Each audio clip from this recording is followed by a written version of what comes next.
You've been very busy. You made your girl your CEO, you're giving away all your stuff. You let your friend fly away with your suit. Now, if I didn't know better... You don't know better. I didn't give it to him. He took it. Whoa. What? No, he took it? You're Iron Man and he just took it? The little brother walked in there, kicked your ass, and took your suit. Is that possible? Well, according to Mr. Stark's database security guidelines, there are redundancies to prevent unauthorized usage. What do you want from me? What do we want from you? No. What do you want from me? You have become a problem I have to deal with. Contrary to your belief, you are not the center of my universe. Yeah, I get I have bigger problems than you in the Southwest region to deal with.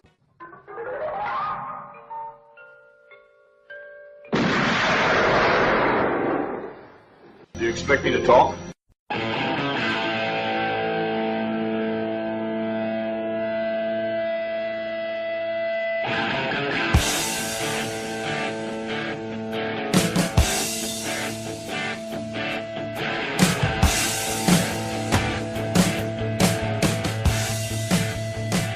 Hello and welcome to episode 121 of Do You Expect Us to Talk? I'm your host Becca, and as always joined by my cohorts Chris and Dave. How are you guys doing?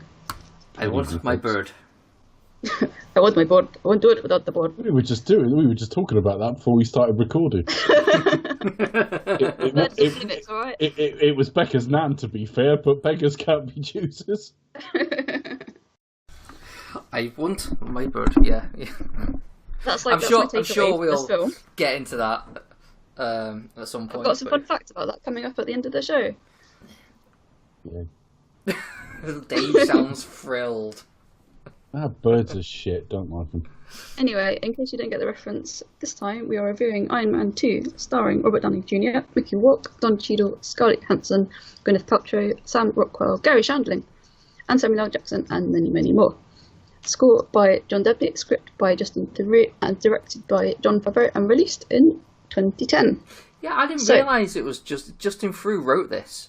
Yeah. As in like the actor Justin Theroux, as in Louis' brother. Yeah. I had no idea he wrote scripts. No, they're all sort of film TV oriented because the other one is Marcel. He's also like a journalist and writer as well. Yeah. So a pretty brainy family. Yeah. Well, judging by the end result, I'm not so sure, but yeah. Well, no, they're all kind of that way inclined, which is quite good. So I don't know. I enjoyed it. I know it's not amazing, but I enjoyed it more than the last Iron Man film. Really? Just the last, as in Iron Man 3. It was in the first one. Oh, okay. You liked it more than Iron Man? No, it's just there's some parts, like the bits in the park, like really it's just that scene is quite a good fight scene for me. But yeah, Really? otherwise, I think there was a lot of obviously studio influence in this film. Sort of, wanted to build the world around it. Much to the expense of like character and plot development. Like for example, a lot of Mickey Rourke's scenes, like he complained that a lot of his stuff ended up on the cutting room floor. Just really to kind of to advance the idea of the Shield universe. Obviously, because you had the Avengers film coming up, so I think it's a bit of a shame. But I just like that fight scene in the park. I think it's pretty cool. Right, I'm going to slaughter it when we get there. But no, the first Iron Man film is iconic for sure. I think that the problem with this film is largely down to like its two villains. And I always feel like it's just a missed opportunity, because there is actually generally really potential with the ideas in this film, but they just don't bring it together at all. But what I will say about the end fight scene, at least there's an element of it's not just Iron Man punching something like a slightly bigger Iron Man, though there is that element there. But the whole idea of Rhodey being like trapped in a suit that's actively attacking him is in itself like, that's something different. That's like that is something of okay, well how are they going to get out of this one type thing. There is some extra thought into that, other than like Iron Man gets in a suit and then fights someone else just like him. You know, I mean, do you know what I mean? So there is something to that. But I think a lot of the stuff gets talked about is the fact that, well, the story was mishandled due to having to push like Avengers stuff in it, and I actually disagree. I think the Avengers stuff doesn't have that much of an impact. I think the problem in the story is it just doesn't feel like it's fully complete. It's not fully visualized, and maybe that's down to like the Marvel stuff being pushed. That it wanted to get that right first, and they didn't have enough time for everything else. Maybe, but as the film itself, I think the way they integrated like a large universe with introducing Shield and all that is done rather well. It's just the other stuff just doesn't quite come together, and it's such a shame after the last film, which is pretty fucking tight. This is pretty fucking baggy. But I'll be lying if I say I wasn't bored by any of it. It held my attention. I just wished it was better. Okay. Dave's gonna hate it now. He's gonna be like, I fucking hate this film. Release all your vitriol for this film. Come on. I struggle to like almost anything about it. I think it's fucking dreadful. It's the one thing that sort of part rescues it is there's a step up in charisma from last week, i.e. the Incredible Hulk. We watched this sort of Hollywood A-lister as he now is and always should have been if it wasn't for his problems, sort of really, really explode out of the screen with Iron Man. And then last week we watched this dour fucking plotless mess. And now it's a bit like the A-listers have all come back in again this week. So it is a bit like watching if you watch this right after the Incredible Hulk, it was like that was the B movie. So a step up. I've got to give it that, but unfortunately, and there are reasons behind it. But Tony Stark's a fucking asshole in this film, so he's completely unlikable. It reminds me of like Bond at its worst, around the Die Another Day era, where they were like stunt casting left, right, and centre. Because on paper, I like Mickey Rourke, I like Sam Rockwell, both of them quite a lot. But it's about 12 months on from The Wrestler. So it's he's so hot right now sort of casting. So I didn't like either leading it. I've never found Sam Rockwell less engaging or likable in anything. And I've always enjoyed him in most things. Apart from his little alley shuffle on stage, which I found quite charming. I really fucking struggle with him in this film. It's unbearable. He does like to dance, Sam Rockwell, doesn't he? Yeah, he does. Yeah. So I struggle with all of that. The Avengers stuff has got a little bit less irritating over the years, actually, now I look back on it. Chris is sort of right. It's not as bad as it appeared at the time, but it's still pretty bad. Marvel know how to do this now. Marvel know how to, like, tease what's coming. But this film was like... I mean, not only was it a big tease for the Avengers... But I almost felt like I was watching fucking Marvel negotiate salary with fucking Robert Downey Jr. on camera. I mean, at the end of the film where they're talking about having him as a consultant, that just sounded like, don't ask for too much of a salary or we'll make your part nice and small. They pulled the Anton Vanko stuff right out of their ass. Again, forgetting the fact we don't really know the comic, so that may have been a character. But again, in the context of the first film, this was a mess. They pulled out the whole creating a new element stuff, again, right out their backside. Absolute mess. I'm still not sure quite how he did that. It was a drawing of a park. Yeah. Anyway. I mean, right? I mean, he got the blueprint, so to speak, but like everything else, I'm like, okay. There is just things that they introduce, like the whole idea that like Tony's basically on like a downward spiral now because he's actively dying, which you think would be addressed, which explains in the why first he's an film. asshole. But it explains why he's an asshole. Yeah. But it doesn't mitigate the fact we're watching a lead who's an asshole. I don't like this guy. In this film. I don't like this guy. Why would I give a shit? He's behaving like a twat. And the whole thing's really, really, like, it feels rushed as well. I mean, it was 2 years after the last one, which they've been able to do. They've been able to do it with Captain America films and so on. But here it just feels like they had to come up with another one. So what about if the suit's killing him? And what about if his dad worked with someone? And what about if it leads up to the Avengers? And, I mean, the whole thing, even when he went to Monaco, he's just a dick there completely. I never really bought the whole Vanko stuff. I mean, I'm going to shut up in a minute and we'll go through it as we go through it, because I'm struggling to sort of put it into a cohesive order what my problems are. But the whole fighting over his outfit, I didn't like. He goes to like a Senate hearing. He's an asshole at that. And, you know, there's the kernel of an idea there. The idea of, you know, if your armor can benefit your country, do you owe it to your country? If your armor in the wrong hands could be a danger, do you owe your country? Yeah. All of that. Like privatising world peace. Like, he might as well, you know, he might as well have turned up to that hearing pissed out of his skull, because of the way he behaved was no different than just people just going in and arsing around. Yeah, I mean, I guess it depends. I mean, like, if you like someone sticking it to the government, I suppose it can be satisfying. You know, it's you know, it's got some more Samuel L. Jackson in it. We got to remember now, this is our proper introduction to Nick Fury. Scarlett Johansson at the time, I thought was stunt casting, but she's been terrific through the films that have followed. So I'm glad we've got her here. And she's pretty decent here. It's like I can't imagine. And the film, and she never looked better either. You know, she's played as a bit of a wet dream in this, and you can sort of see why.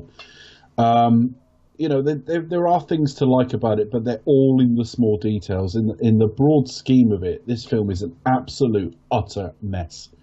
And where we come to rank, I'm going to have to balance it when talking about versus the Incredible Hulk, in terms of because the Incredible Hulk's a more cohesive film.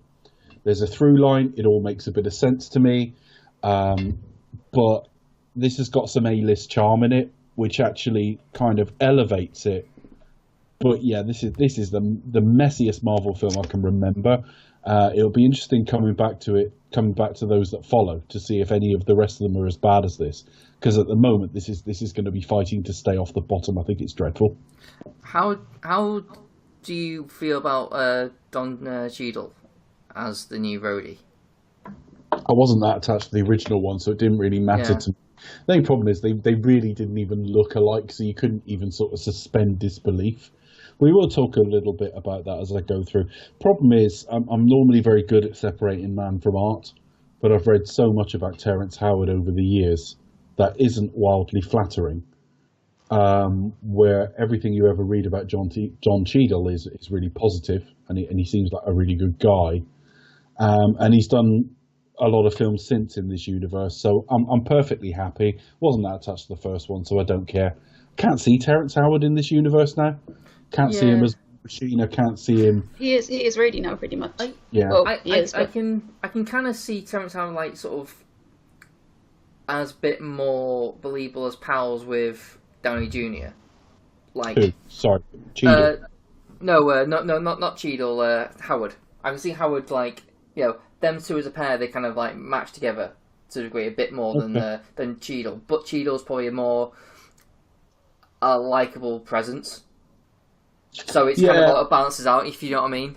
This is right in the middle of the era where Marvel were perceived as a bit cheap. I've got some quotes here about that Howard said about 3 years after they made the change. He says that it turns out the person I helped become Iron Man, so he means Downey, when it was time to re-up for the second one, he took the money that was supposed to go to me and pushed me out. He said, then he was asked, the host said to him, the word was you wanted the same money as Downey. He says in reply, we did a 3-picture deal, so that means you did the deal ahead of time. It was going to be a certain amount for the first one, a certain amount for the second one, a certain amount for the third. They came to me with the second and said, look, we'll pay you 1/8 of what we contractually had for you because we think the second one will be successful with or without you. I called my friend that helped get the first job and he didn't call me back for 3 months. Now, I'm not going to say that isn't true because I don't know. It might well be. I've got no reason to believe him or not believe him over Downey. But I also know I've never read very much about Terrence Howard that makes him sound like a particularly laudable human being. So that could be an absolute load of shit and it wouldn't surprise me. Yeah. It's just one of those things that make you go, because it doesn't sound completely bullshit, but you never know these things, do you? No, you never know. You never know. And again, if he's saying the bit that sounds exaggerated is where he says 1/8. Mm. So I'm thinking, all right. So they were going to pay you 1/8 of what a man in that sort of second banana sort of role would get. And Don Cheadle said yes to that, did he? I find that a little bit difficult to believe, but I'm not going to say he's lying. I'm just going to say that it was money. And I did hear a long time ago it was that they wanted to cut what they were going to pay him. But he claims in another article I read that he cut money off his salary the first time to help Downey, to encourage them, because they were going to. None of it really sounds particularly plausible, but I can't say none of it's true either. But it did add to the image, because it was the very same year they got, or around the same time they got rid of Edward Norton, and you start thinking, well, maybe it was just Marvel at that time. We know that the person Kevin Feige was reporting to at that time was cheap. So we'll see. I don't know. One day the truth will come out. I'm sure there'll be stories of all of this. But I was happy enough with the change. It felt really jarring at the time because they just don't even look remotely alike. They're a different physical build, different ethnicity, different everything. They just don't look even remotely alike. But I wasn't particularly attached to Terrence Howard, so it didn't bother me.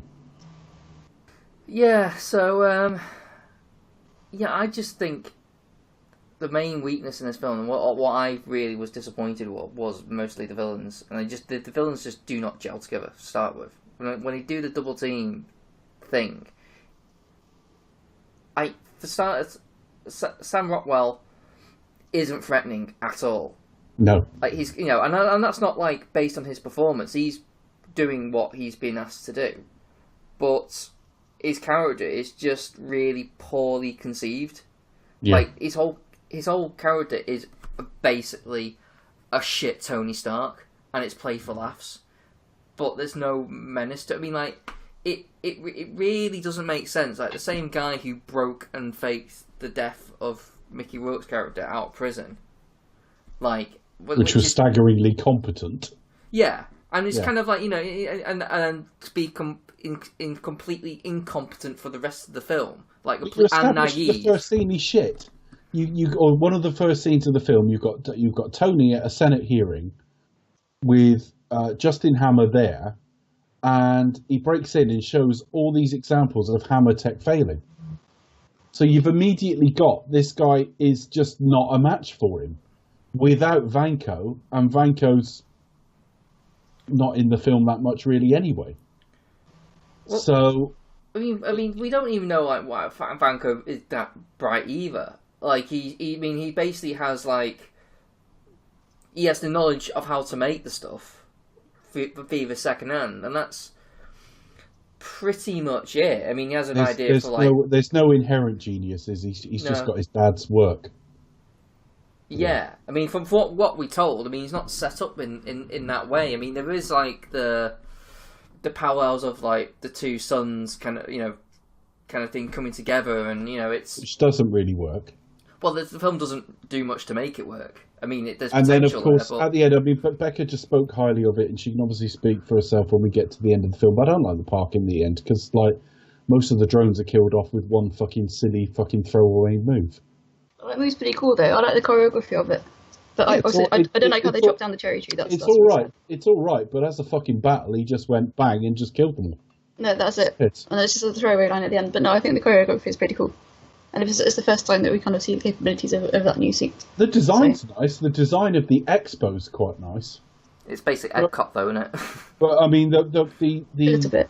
The film's got problems from the very first scene, and we'll come to it in a minute. But like the very first time Tony opens his mouth and starts talking, I'm thinking, right, he's a real dick in this then. And he just was, and you can sell all the reasons you like, but we still got to be on this guy's side. And it's not until the very end of the film where he just kind of wakes up and you go, okay, maybe he's not so bad again now. We've never had this problem again since. I think there was supposed to be a hint of demon in a bottle with this, with the sort of playing on, too much drinking and all the rest of it. Like with the party thing. Yeah, but I mean, even that was just... And it kind of all undermined it, because I mean, he was getting his ass handed to him in the Mark II armour, which is just like, yeah, okay. So... on the plus side, it kept the plate spinning. It kept it does feel a lot more A-list than last week. It brought in Natasha Romanoff to the universe. It brought Nick Fury properly into the universe because we'd only had like a little teaser of him. We were introduced to Phil Coulson properly because he was a bit throwaway in the first one. There were some positives to it, but this is like watching Eon fuck up a Bond film, where it's like there's loads of silly stunt casting in it, and they haven't really worked out what they want to do, but there's a date to hit. And so I have to say, in terms of cinema experiences, I remember being really excited for it. I remember going to see this. I can picture myself in the cinema that day. And it was like the first one had been so good. And there hadn't been any Marvel for a couple of years. And it was like, here we go now. And there was talk of the Avengers now. And Mickey Rourke was in it. And Mickey Rourke had been in The Wrestler the previous year, been Oscar nominated for that. And I still think he was fucking robbed because he was great in that film. Him and Marissa Tomei in that film, absolutely outstanding, the pair of them. And it's one Sam of the few... Rockwell, solid cast. You're thinking, okay. I mean, the Wrestler's one of the few Aronofsky films I can stand because I think that guy is painfully fucking pretentious. But I really like the Wrestler. Have you seen Mother? I avoid now. Yeah. I avoid now. He's that pretentious. I've been burnt. No. I was about to say, if you actually did see Mother, to be honest, it wouldn't change your mind at all. To be honest, I'd have left him for Daniel Craig as well. Right? Well, he wouldn't. Yeah. I don't like him. I can appreciate there's some talent there, but the guy is so far up his own arse. I find his stuff unwatchable. And I've given up now. I really fucking struggle with him. But The Wrestler was pretty good. And Sam Rockwell, I love in everything. I mean, Moon was the previous year, and that was just such a fucking heartfelt human performance. And also, not every clone was identical. So you'd see some footage where it was like a slight variant of him and things like that. So I've loved him in everything, even like comedy. I mean, he did stuff like Hitchhiker's Guide to the Galaxy. And he was good at the film one. Yeah, he was quite decent in that, I thought. Oh, he was great. I've obviously been a big fan of the radio series and the books and the TV show of the 80s and everything. And I was like, that's quite interesting casting there.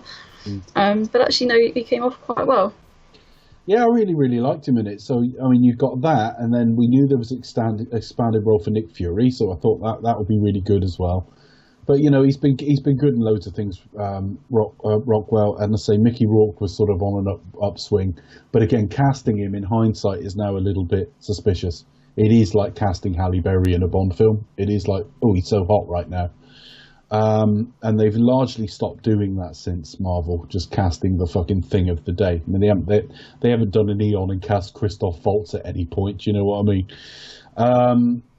So I was really excited for it, and it finished, and it was like the first time I saw Avatar. It finished, and like the credits started, and I turned to the person I was with and went, "That was shit." And I was just so disappointed, and I don't think I've ever been as... I can't think of a time that I've gone to see a film with that much anticipation and been that let down in adulthood. I mean, as a child, you're fucking really upset when you go and see something that lets you down, or your teens. It wasn't like that. I walked in an even mood and walked out in an even mood, but I was really looking forward to it, and it was a massive letdown, and Marvel have never, ever let me down to the same degree again. There's been films that maybe on first viewing I didn't like as much, on first viewing, not necessarily still feel the same way about, but there wasn't the same anticipation. This is following Iron Man, which at the time was one of the finest superhero films ever made, and this was like Spider-Man 3 bad, I thought. I really did. It didn't get quite that bad. It's that much of it. It's that much of a disjointed mess. Yeah. Doesn't know what it's there to do, and it might as well just say it. It might as well look to the actors might as well look to the camera, wink, and say the Avengers every fifth word.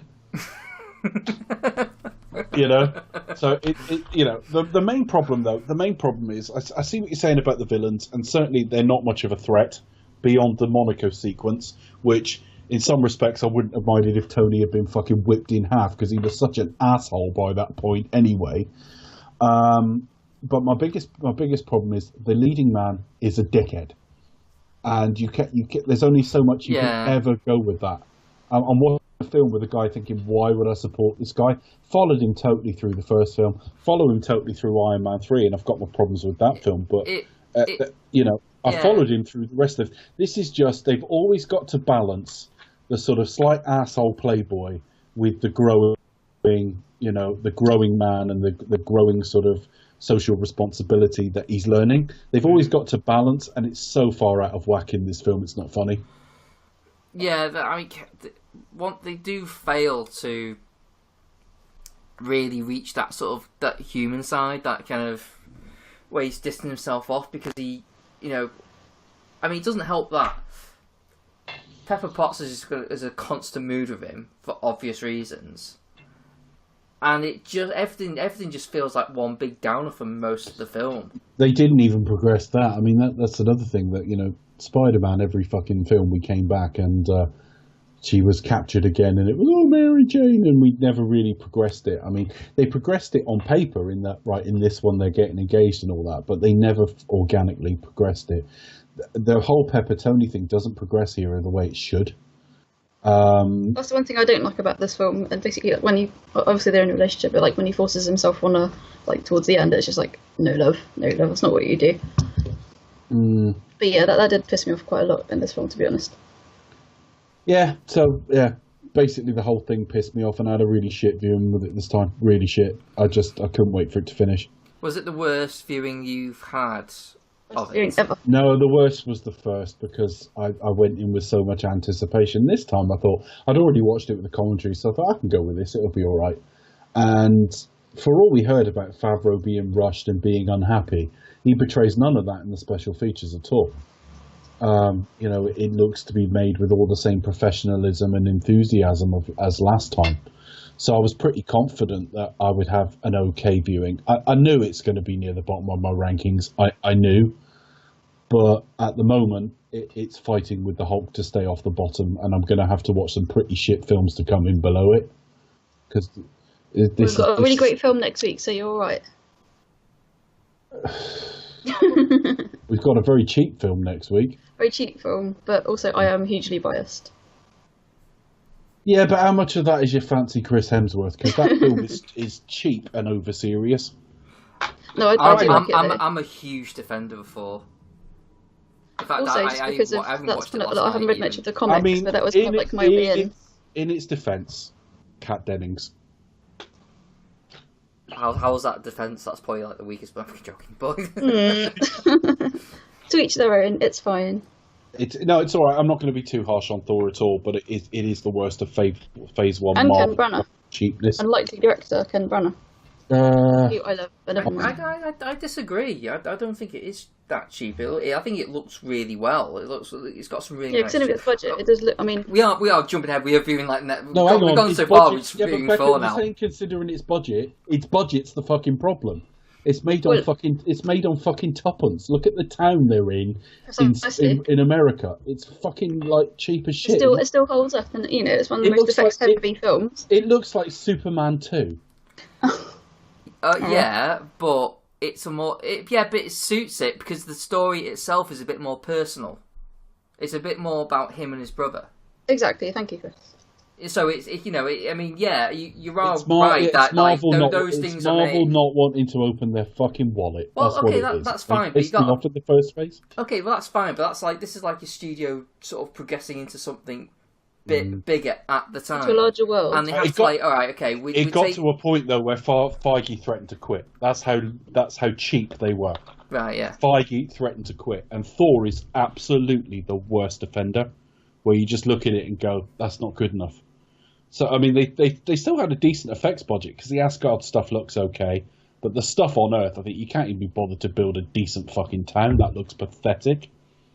I'd really like to visit that town. Never mind. I've watched it thinking I'd really like to visit that town. It looks kind of cool. All right. It does. It's like kind of like like the proper old American towns, which is just like there's really small places in the middle of nowhere. Just like I'd like to hang out one of them. Yeah, but anyway, we're reviewing Thor, and we should be reviewing. No, I don't get me wrong. I can't imagine I'll be too hard on Thor because it's got some decent fish out of water stuff in it, and it's okay. My biggest problem with that film is probably after the budget's Natalie Portman, but we'll get to it. She does give like really good fuck eyes to Chris Hemsworth, though. I know. I just think like, Natalie Portman Natalie Portman might as well have a post-it on her head saying, "I don't want to be here." Yeah. I just think, why do you keep signing up for franchises when you clearly don't want to fucking do them? Money. Yeah, got to pay my bills, all that shiz. Yeah. Great. This is better than Star Wars, anyway. She's better in it than she is in Star Wars, but yeah, that's what I mean.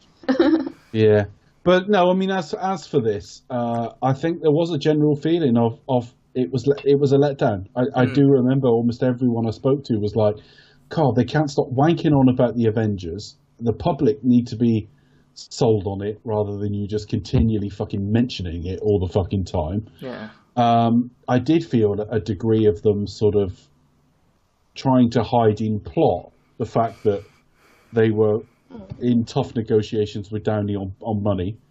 We'll have you as a consultant. There's absolutely no reason for any of that other than trying to get the audience ready for he may not be in it that much. And I just think, fucking keep your dirty laundry private, please. There was almost like a little bit of like just forgetting about the Hulk movie, because in that you had Downey sort of like, we're setting up a team, and then in this you got like him and Nick Fury saying like, "Oh, I don't want to be part of your little like Superboy group or whatever." You almost like, so you went from like recruiting, trying to sort shit out, to like not even interested, don't want to know. I was like, well, what is it like? But some of the actions in it's okay. I don't like the final action sequence at all. I'm with Becca to some degree. I think the design of this film's really lovely. I think the design of the whole expo, although it's heavily, World's Fair and all the rest of it, it is used fairly nicely. Even the sort of upgrades of the sort of outfits look pretty good. So there's lots I like about it. The effects are pretty flawless for a studio we know don't exactly fucking spunk money everywhere at this stage. So there's lots of positives, but it is an utter mess. And I think if Marvel went and produced something of this standard now, I think people would be fucking furious. Actually, if they produced something like this now, where where the film was just an utter mess. Oh yeah. The leading man was an asshole. The villains were no threat. And they were constantly spending the film to promote another film. I think now it would be, yeah, you're absolutely right, because back then this was still like a new thing, so I think... it was still very much, I think, by today's standards, audience would be up in arms, but back then it was still very much new and coming They were disappointed at the time, but Marvel were on a learning curve, so I'm not slaughtering Marvel. I think this is the sort of mistake you do make early. And we've seen DC do this even worse, you know what I mean? Like, trying to promote the next film, and it is a terrible mess. But it's not a worthless mess. It's a good-looking mess, and it's got tons of star power in it, which really does help, because what we watched last week was drab, and this is never drab, is it? No, it does look nice. I must admit, and it does move okay. There are some scenes that I just think, okay, you're kind of dragging this along a bit too much. Not boring. It's not really boring, is it? Which I think is probably the worst thing you could do in a superhero film, is be boring. Yeah. So when I slaughter this film, I'm slaughtering it compared to other Marvel, and I'm holding it to the standard of the first Iron Man. Really, I think that's a lot of the problem. But it isn't like a Fantastic Four fucking bad. It's not like other big budget. It's not Batman and Robin bad or anything like that. So, it's largely competent, but it just feels rushed, and it feels like we need a sequel. What do we do in it? Rather than any feeling that they had some great ideas. I think they probably had a good film in their head, but they just hadn't finished it. So much meddling going on by the studio. Possibly. I mean, it could just go to back down, feed that, then somehow just come together, and it's like, oh shit, we've got to film it now. So let's just try and bash together whatever ideas we've got. Yeah, it's pity as hell, because I really thought like this film was going to be all Whiplash after the start, and then he's hardly in it. few scenes later, you see him and you're like, oh yeah, Whiplash. You know well, what I mean? he spends most of the film locked away, just pissing Sam Rockwell off. Yeah. Without making any sense, being very vague, almost like, oh right, yeah, I get it, it's funny, oh, I get it as a joke, but when it's one villain knocking the other villain in the film, it doesn't quite work so well. You want them to be like, almost like a threat to Tony, and you never really feel like they generally are. You know, like when they reveal the drones at the end, you think like, well, that's just really uninspired.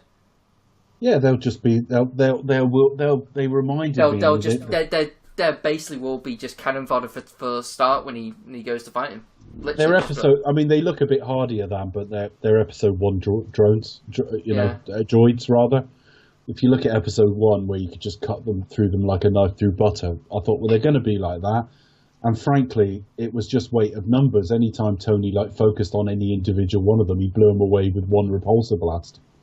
Mm. You know, none of them were difficult. There were just quite a few of them. That's all. Yeah. So yeah, that you're right. The villains are a problem, and I've always been a big Sam Rockwell fan. I honestly think Sam Rockwell could do almost anything. And I came out of this film thinking I fucking really didn't like him in that. Yeah. I don't think it's necessarily his fault. I mean, I don't think it's his fault at all. It's almost like a shame because I almost kind of wished they bring his character back so they can do him right this time. Though I think that's now gone. Now I think it's too late now to even try. But it is just such a shame because what they should have done with him, they should have made him like, even though it'd be kind of similar to Jeff Bridges, but he should be like the dark part, so like almost like his polar opposite, his bizarro version of Tony. And the thing, and what they kind of get right with him is the fact that he's really bothered by the fact that Tony is actually better than him. Like, he's smarter, he's more of a genius, but he should be more conniving, more willing to sort of like do dirty shit and do trade with with anyone basically, and be undermine him that way and be more conniving. There would be an actual threat. You do think, well, you've got a guy there. I mean, Mickey Rourke's always a bit intimidating, but all he has is his father's legacy, i.e., I can't see where his genius is. He's just got his father's knowledge, plans and stuff. So he's Tony 3 years before, if you like, in that Tony's moved on from that and developed the suit and developed the arc reactor. So that's already putting him behind. And then you've got Justin Hammer, who even in Monaco is basically taking on Tony's sloppy seconds. The film is telling us he's an inferior Tony. Well, how much of a threat's that going to be? And consequently, when we get to the film, Tony wins easily. Yeah. As soon as he's back together, got it sorted. It's not that hard. And the film was such an anticlimax. This Whiplash character I was hearing was like quite a major antagonist for Iron Man. He was beaten dead easy. Wasn't that hard.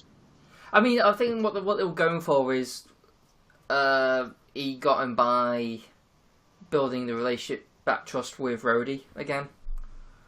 I think that's probably what they were going for. But you are right. The film fails to kind of make those points really known to you. I am. Well, I wouldn't say stretching, but I do have to think about it. It doesn't come easy. I do have to right, okay, what were they going for it to really come to that conclusion? And even then, it doesn't do it very well. So. Absolutely. So anyway, should we talk about Iron Man 2 sequentially? Let's go for it. Let's go. So we actually start off. There was a deleted scene which we'll come to in a minute. This film was going to sort of start in a different place. It actually starts with the press conference from the first film and Vanko watching it, doesn't it? Yeah, you hear Tony echo, like basically the end of Iron Man, echo through the title, and it's on the TV in the background as Ivan Vanko, or I keep wanting to sort of comparing to like Drago from Rocky IV. Yeah. I think that's supposed to be the level of threat. So we've got him sort of building something and having plans, and Got a fun fact about him later father's on in the show. died. And yeah, he does the stereotypical sort of like yell in pain, like when his father dies. I know, I hated that.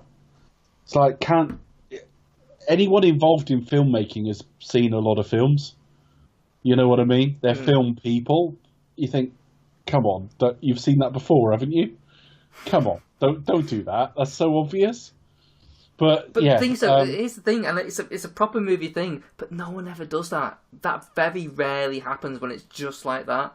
You get people like in tears or they react different ways, people but they don't like hand out an eventual. Yeah, I mean, I don't imagine, like, you know, in the hospital or something, doctors go up and say, "I'm sorry, we did everything we could," and then they howl at the sky. Why? Yeah. Damn you! Damn you to hell! I know. Yeah.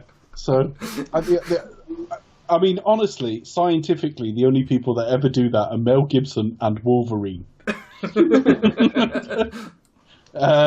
So yeah, I didn't like that too much, but it was fine. Then what confused me slightly was all the trailers went with the alternate opening, because the alternate opening was going to be Tony being sick on the plane before he jumped off it, which was supposed to be a clue he was ill.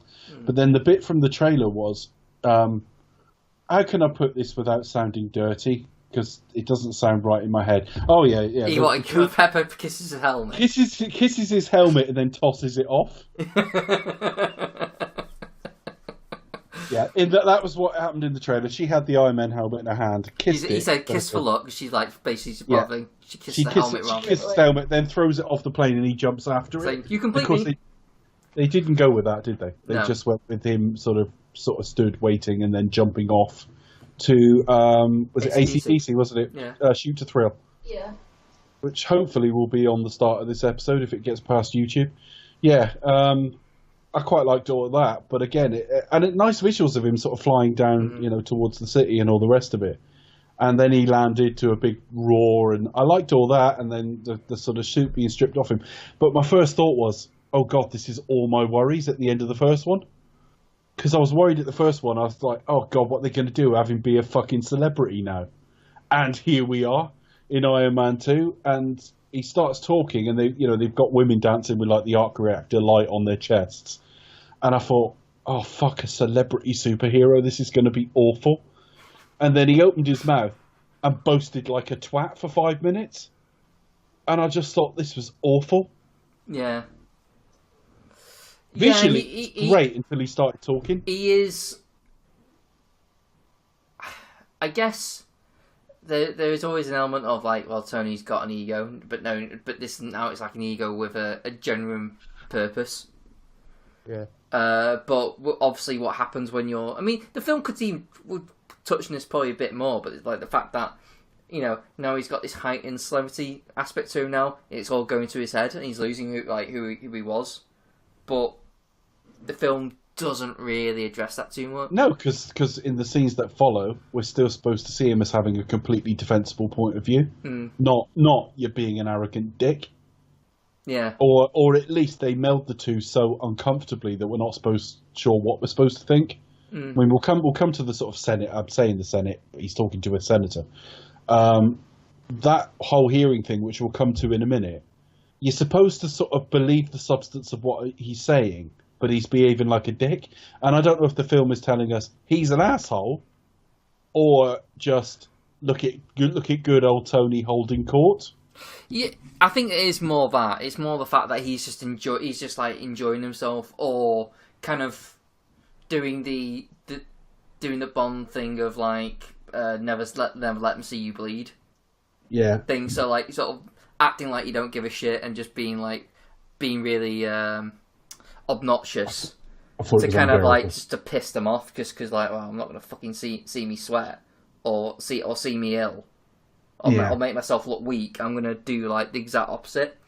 But I do get what you're saying though about like, because again it's the film's fault by not establishing these subtle things that make you go like, yeah, I can see like the struggle in him, because that you can watch films and root for guys who are actively acting like pricks because you understand what they're going through, you understand why. What do you think?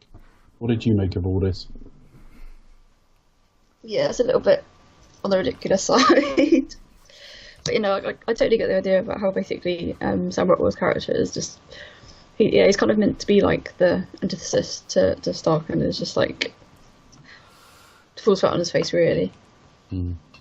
There's so much in this where you can see the germ of an idea. It's like the Expo. He gets like a little bit of his father talking, which is great because I just feel like that was pure Disney. Like his father just comes across as like a Walt Disney type character. It's and very the like Expo that, isn't it? feels like Disneyland, like Epcot. It feels like that kind of similar. Yeah, but I think it's meant to, and I'm kind of cool with that actually, and I like that actor anyway. But I think it's supposed to be living up to his father, his father's dreams, and he can finally match up to his dad. I think that there are ideas in here; they're just not really done very well. After he announces all that, there's going to be this sort of expo for the next year or whatever it is. They chose Queens because apparently the view over that is where Jon Favreau grew up. He grew up in an apartment there. But yeah, we have him test his blood, don't we? Yeah, just backstage with constantly sort of like something toxicity at a certain percent. That made me laugh. That just made me laugh. It reminded me. You have to kind of think, science, not really. 23%. What does that fucking mean? I know, but the thing, what made like later on in the film, I think not even halfway through, but it gets to something like 50-odd%. It's 56 the next time. Yeah, and look, I'm no medical expert, though I probably will be soon. I'm sure you are. Well, no, I won't be anywhere near a medical expert, but Chris, humour. Becca doesn't understand the difference between brain surgery and nursing. I do, don't worry. I'm close to being technically a doctor, right? Yeah. Well, exactly. It's going to be head of complicated You're no medical surgery. expert, but you are doing a nursing degree. But basically, right, I'm pretty certain that if your blood's a toxicity of 50% or whatever that is, you probably wouldn't be walking around like he is. Yeah, you'd probably be very poorly, wouldn't you? I think. Yeah, you might not even be alive, Becca. I won't be that. Might be dead. Yeah. Yeah, I saw that and kind of thought, movie science here fails again. Now, I'm sure being Tony Stark, he probably built it himself, but I'm just imagining him going into a chemist, like a pharmacy, and saying, "Have you got a blood toxicity measurer, please? An LED one, brilliant. Yeah, here we go. Here's the little stylus thing you poke into your skin. Great. Ooh, 22%. Brilliant, thanks." It just seems so pathetic. So what is this meant to be then? Is this meant to be like essentially the arc reactor or that is in his chest is actually poisoning? It uses palladium, and that's poisoning his body. Right, so he needs to find something else to power it that doesn't poison his body. Yeah. Got then it. Yeah, that's right. And that was always quite clear to me. I mean, I do think it's badly told. I mean, even down to the sort of snaking lines coming out across his chest, I think looks shit. But all right, it's okay. And then he's basically subpoenaed to go to a Senate hearing by what's the face? One of the Mara sisters. Kate Mara. Yeah, Kate Mara. I was the one who was in House of Cards. Yeah. There's quite a few cameos in there. Is there Olivia Munn as a reporter? There are deleted scenes with her in it and stuff like that. With the sort of what they called repulsors on and stuff like that. Yeah. Olivia Munn, who Brett Ratner told a load of lies about. What an asshole he was. Yeah. So we go straight to the Senate hearing.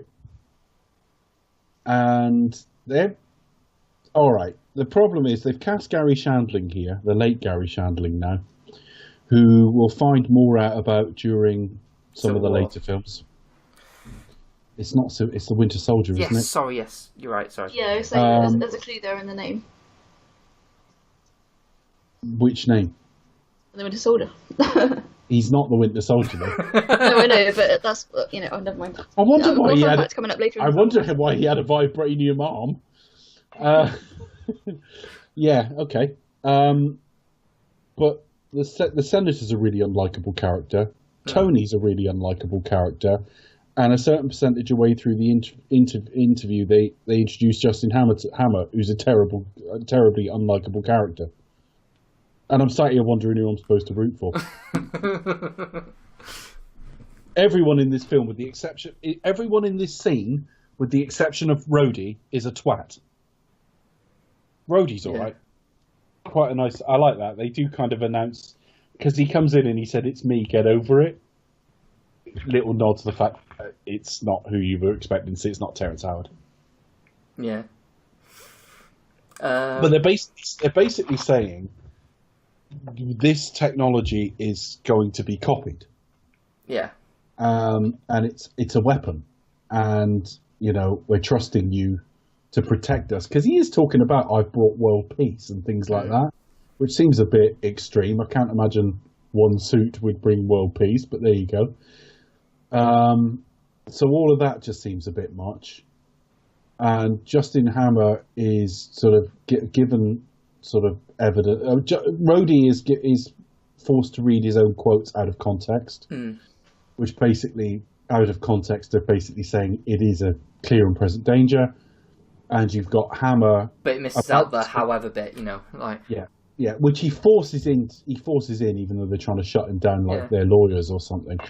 And while Hammer's trying to speak, Tony basically hacks the system and starts showing footage of like various Hammer tech failing. And he's basically him trying to go into like places like North Korea and try and make Iran. Yeah, and with these try and make similar type sort of technology. Yeah. And he says, me and the suit are indivisible, which turns out to be shat on in later films as an idea. But his argument seems to be, if that's as far as they've got, you got nothing to worry about. Well, plenty of nations in the world have had goes at building nuclear weapons. They may not immediately succeed. The very fact they're working on it is the problem. This tech has got a certain distance. The fact it hasn't got as far as Tony Stark's version doesn't sell me there's no danger. So actually, I'm kind of with the government here a little bit. I'm not saying they should be able to subpoena the suit. That's a completely different argument. But Tony's argument that there's nothing to worry about is fatuous. Yeah, they're kind of showing the fact that the suits are just completely just failing. Like the other suits, the other people are trying to catch up and saying, look, in the day, I'm like the superior model, so this is always gonna be better than whatever that they're gonna come up with. He always brings up the fact that look, no one's gonna sort of step up to me on my best day. No one's gonna. Which I hated when he said that at the expo. Yeah. It's just full of arrogance, but effectively he refuses and walks out, and. Yeah. Stone does call him an asshole or something. Yeah, he does. And he's right. But then so is he. He's an asshole too. I wouldn't really trust, and as we turned out quite rightly so, we wouldn't really trust the suit in the hands of the government and themselves anyway, because they probably just I get that point, but Tony's argument is don't worry, it's all safe, and it's well, no. That argument is not carrying water. They've got a certain distance in only a few months. We're 6 months on from the events of the first film. 6 months.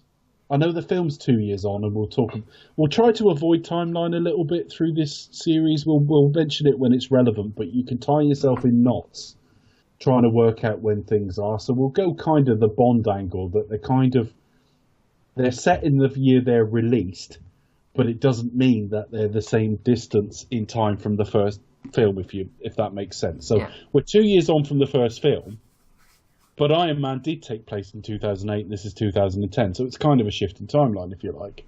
But just ignoring that for a minute, we know that we are 6 months on from that speech at the end where he said, "I am Iron Man." 6 months on, Iran and North Korea have already got that far. And he's going, you got nothing to worry about. Well, if that's how far they've got after 6 months, you've got plenty to fucking worry about. Yeah, It's funny for a little bit, don't you? Really? Just think, really? That's this. I don't think. Yeah, that, again, I think it's more down to the film not making its points that like coherent. I think maybe what Tony was possibly saying was like, yeah, but I'll just fucking, I'll sort it out anyway. It's like, trust me. Yeah. Yeah, it's it's working. So trust me. Basically. Yeah. Which, you know, I see his point, but he could be less of a dick about it. Yeah. I think that's part of the problem. Yeah. Like, had he gone in a bit more humble, which is not really the character, so I'm not arguing he should have, but there are ways to put across what he was trying to say. Like dicked around at first, but then like at the end, look, when he come to make his point, say, look, no bullshit. This is the situation. Yeah. This is how I see it. Hand on heart now. Tell me straight. But he didn't. He swaggered out like an asshole at the end, throwing like V signs to the camera and stuff. Absolute twat in this film. And it's a problem. It really, really is a problem. It's got plotting problems, it's got villain problems, but the main problem for me is the leading man's a twat. Yeah. That's a big issue when you're supposed to be going with them. Oh yeah, totally. I totally get that. Totally. What's the next thing? He goes back and he's talking to Jarvis, and they're talking about the suit, and I think Pepper. He has some time with Pepper. Yeah, and Pepper's like stressed out with basically sort of running the entire company, almost like almost out hand. He goes like, "Well, why don't you do it officially?" You know. Actually, that's a good idea, and it's like, okay, so he makes a CEO. Yeah, which makes sense. It's quite a long scene for them to get to that, but that's the gist. Yeah. And I think the very next scene is them signing for that. They've got to get like a notary there to have them sign over the company to Pepper, and Tony's training with Happy. Like, kind of boxing, isn't it? Yeah. And the notary is Natalie Rushman. Wink, wink, nod, wink, nod. Wink, nod, say no more. Yeah. Could you? Yeah, they rang up and said, "Could you send a wet dream from legal, please?" I mean, I do like that. Like, I mean, is another thing. Gwyneth Paltrow is actually quite charming in this with Tony Stark. Yeah, she's always been good. I mean, I've always lumped her in with like the Natalie Portmans, that they don't really like franchise filmmaking. But she's still turning up in these films, albeit very minor. Smaller, yeah. But she's always been really likable in them, I think. And there is like an element of levity when she's like, I see she's a lawsuit waiting to happen. Like, yeah, because he says I want one. Yeah. Which is kind of all right. That's very Tony behaviour anyway. And then she basically has a little fight with Happy and like knocks him out. Yeah. Oh yeah. Oh yeah. Have you done boxing before? Yeah. Which we probably now know. Obviously, is like, yeah, I've done all sorts. But yeah. But yeah, they're basically like, they figure out she knows Latin and does all got some really exotic photo shoots for someone who's meant to be like professional. He looks her up. It's like, who's that new person in my legal department? And it's all glamour shoots. It's like, what? It's like CV and here's a bunch of modelling shows. Yeah, I mean, my CV does not come with a picture of me like bending over and pouting. Honestly, or doing like a men's catalogue. Yeah. I say that to anyone listening who wants to offer me a job. That's not a fear you need to have. That I'll send in my CV with a picture of me bending over and pouting. Although if you send them a photo of you pouting rather than bending over. Although that is a Patreon level we're considering. At 50 quid level. All right. So where do we go then? Monaco, isn't it? Yeah, pretty much. Have we had the cinema? Have we had the jailbreak out yet? No, because he's not been arrested yet, has he? Oh no, yeah, he's got to do something wrong first, doesn't he? Damn these films and their labyrinthine plots. They didn't just decide to preemptively They basically minority reported him. Like, are you going to do something? Premeditated. So you're saying they haven't broken Vanko out of prison yet on the basis that he hasn't committed any crimes or been put in prison? Yeah.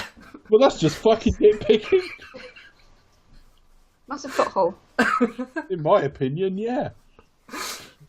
I mean, they hired him to play a character called Whiplash. They must have realised he was going to be a bit dodgy. Realised he was going to be a villainous character. I know. All right, so Monaco's next, isn't it? Yeah. I was trying to work out, there is a sort of classic Monaco event with about 8 categories in it of races. You can look it up. There's some Formula 1 cars from a certain era, and then there's some Formula 1 cars from another era, and then there's Formula 3 cars from a certain era. I don't know what class of car this is meant to be. I don't recognise them as Formula 1 cars, although they're kind of a bit influenced by that. Yeah, Stark Industries is sponsoring a car and driver in the sort of classic, the Monaco Classic Grand Prix event. Again, quite nicely done this, because I don't think most of them went to Monaco. All the sort of stunt doubles and went over there. They took a load of plates there and then filmed most of it in California. And you can't tell. It's really well done. And yeah, so he gets table. They meet Elon Musk briefly. I was like, oh shit, I didn't realise he was in the film. And then, you know. And yeah, and you have Justin Hammer's there. With the reporter Tony slept with in the first film. Yeah. And we must say, obviously, Tony has commented on like being a bit of a germaphobe, so he's dead conscious about getting ill. So I think it's part and parcel of him being like getting like blood toxicity or something like that. I imagine, but yeah, he's basically just being a bit. Don't really want to deal with like Sam Rockwell, please. I know he's going. This is awful. Things like that. He's always like cringe. It's like, oh, don't leave me this guy. Oh, I know, and he's like faced with someone who he has shagged with before. It's like, yeah. With Pepper next to him, he knows it, and they're kind of semi together, and yeah. So yeah, it is this is a bit awkward. Yeah. This is basically a feature length, the wedding scene from 4 Weddings, where like Hugh Grant has to sit at a table with all the women he shagged. It's a bit like that. Yeah. Then Tony. So you're saying he shagged Justin Hammer as well? Possibly. No. Okay. So Tony then suddenly decides, and again, I think on paper I understand the decisions he's making, because he gets his blood toxicity again. I think this is when it is at like 56% or something, and it's spreading all over his chest, and then he decides he's going to drive the car. And I think on paper we're supposed to understand that it's like it's a fuck it, I may be dead tomorrow at this rate. But again, in practice it comes off as like idiotic. I mean, firstly, it's a race. You've normally got to do a little bit of practice and stuff before you just jump in a car. Secondly, what about the other fucking driver? And thirdly, I don't think we understand Tony's decisions. I think on paper we get it, but we end up being almost against him rather than with him. Because when I first saw this, I was like, yeah, I can understand wanting to drive a car around Monaco, but he's being a twat there. Whereas I think we should be a little bit with him, like you are with Bond when it's done right. When you go, when he's got that fuck it, I might die tomorrow attitude. Doesn't really work here. But yeah, he just basically kicks the driver out of the race and jumps in the car himself. It might be also the fact that he just wants to fucking get out of that situation. Yeah. So it's like, fuck it, I'm just gonna fucking drive a race now. So he jumps in the car, he's racing around, and then Ivan Vanko, freshly released for a crime he hasn't committed.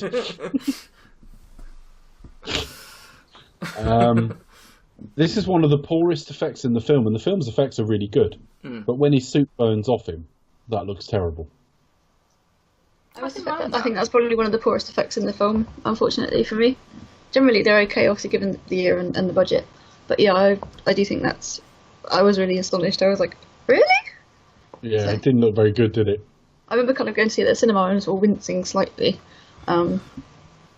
Yeah. But yeah, I was sort of like obviously watching it again for this review and was like, oh, okay. Doesn't look very good. I haven't said that. Apart from that, the rest of them are fine, yeah. but this one stands out. I don't know why. It just stands out as, oh, ouch. Yeah. I was trying to work out where they were on the Monaco circuit all the time. It broadly hangs together, because I know the Monaco circuit really well. It's quite iconic, isn't it? I remember my dad went on holiday there on a cruise, and I saw so many photos. I think it was just before a race at the time. And I was like, oh! It's just, it's obviously a really iconic track. So I think it's pretty cool. It is, and it's virtually unchanged. I mean, it's been on the Formula 1 Canada forever. Same. The circuit also, just doesn't change. They shot GoldenEye there? Well, they shot part of GoldenEye, yeah. Well, Casino Square, yeah. Yes, literally just outside. So I was like, oh. I went there when I was I went there when I was about 9, and I remember part of the circuit and the park there and all the rest of it. Would love to go again, but it's it broadly hangs together pretty well. The sort of geography of it, more or less. A couple of bits where I thought you wouldn't. A couple of times I thought you wouldn't get there that quickly and stuff like that, but it hangs together all right.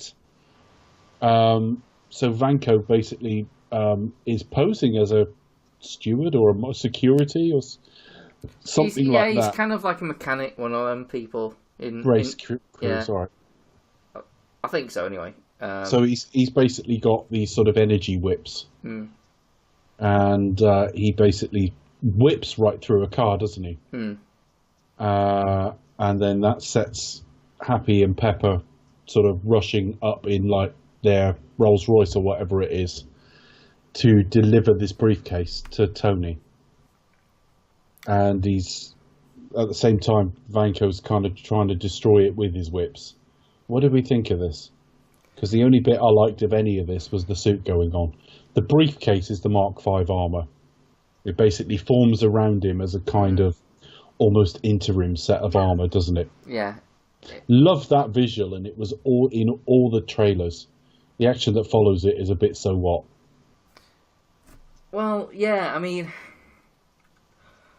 what's his plan? I mean, like, his plan is to kill Tony, and then when he doesn't kill Tony, he's there laughing away as if he's like, haha, I've won. Yeah, and he's taken directly into custody. Yeah. Because this film has the stupid idea that you don't get arrested until you commit the fucking crime. Bell ends. Yeah. What a shit plan this was. I would avenge my father, who has been cut out of the Stark family fortune, by committing a crime publicly and on camera, and then being taken straight into custody. But had this been sold as, like, just a straight up, I'm really pissed, I just want to kill Stark. That's all I want to do. Nothing like more. No, it's just revenge of the most base type. And then the plot develops after that. Then fine, but what's really going on? We don't really know, and the action itself is a bit okay. I mean, it wouldn't mind so much, but this is like the most major sequence we get until the end of the film. Like, the only other action sequence we get now, in between this and the end of the film, is Stark fighting Rhodey drunk. Which is almost like a comedic set piece, almost. Yeah. So it's a... disappointing. Because, I mean, he puts on the outfit, the first thing he does is, like, kick the car away. And that's about it, really. It's like, great. Yeah. He almost gets beaten up to an extent by the whips, then he just pulls them in, just punches, and then just like flips them over. Then done. Because he isn't in a suit at all, really. He's just got like a powered whips. Yeah. Then he goes to see him in prison, or kind of in the holding cells anyway. And Vanko sort of, tries to be all like menacing with what's it like to be a dead man. must know. He must know the palladium's killing him. He must have worked that out, or it must be in the research somewhere, which is incredible because like his father's died. He's pored over the research and worked this out, and Tony hasn't. There was nothing in the first film that told us like there was any danger in this. This has been pulled out of their arse from either an old comic, I'm guessing, or they've just thought of this between the two films, and it does feel like a convenience. So what have we got now? The Breakout's pretty good, isn't it? Yeah, I mean it's Sam Rockwell's shining moment. So this is like the breakout, after he's committed the crime. I know, fucking amateurs. I know. They just don't know how the world works.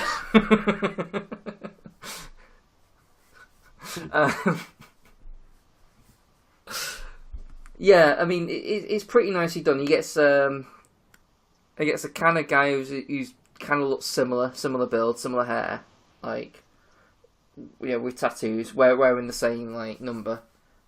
Yeah, and it is like, oh, okay, and then basically knocks him out. And then someone comes in with C4. So he just kind of like, oh, okay, I'll just go along with this. And then lets himself out and sorts on out of there almost. Well, he doesn't. He sort of kills the guard and then for walking away from explosion without looking like all cool guys do. Yeah. And which has been done to death. That was cliched by now, to be fair. Yeah. He even does that thing where he sort of wipes something off his shoulder as he's doing it. Yeah. Which I always think, what exactly are you wiping off your shoulder? I don't know. He's in prison. Come. Oh, nice. Okay. So yeah, he's taken to Hammer, who sat kind of in an aircraft hangar. Yeah. Having dinner beside the plane. Just all right, whatever. See, it does look very grand villain. I do like that sort of setting. It would look great in a comic book panel. It looks all right here as well, to be fair. Yeah. I would agree with you, Chris. There, it does look really good. Like it is almost like Bond villain-esque as well. It's like, right, we've got a plane, we're ready to go, but we're having fucking dinner. Come and sit down. Let me chat about my evil plan.